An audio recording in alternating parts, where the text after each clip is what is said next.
খুঁজে বের করলাম, হ্যাঁ অরিজিনাল নাম সোমা আক্তার, বাড়ি হচ্ছে যে পূর্ব রাসুলপুর, নারায়ণগঞ্জের তারাবর হচ্ছে যে পৌরসভার।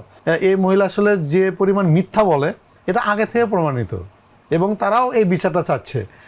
দেখেন যখন সে স্বীকার করলো, কেউ বিশ্বাস করে না যে এটা স্বীকার করছে।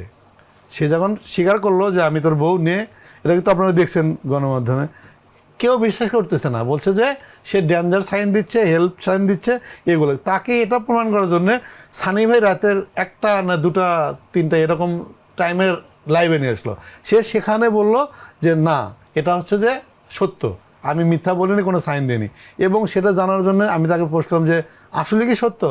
বলছে যে আমি আর কতবার বললো তুই আমার জামাই, আমি তোর বউ, এরকম বলার পরে সব কিছু করার পরে সানি ভাইকে আবার দিল যে না আমি তার সাথে মজা করছি, এবং লাস্ট একটা ভয়েস দিছে যে আমি তার বউ না, তাকে মিথ্যা বলছি ভালো হওয়ার জন্য।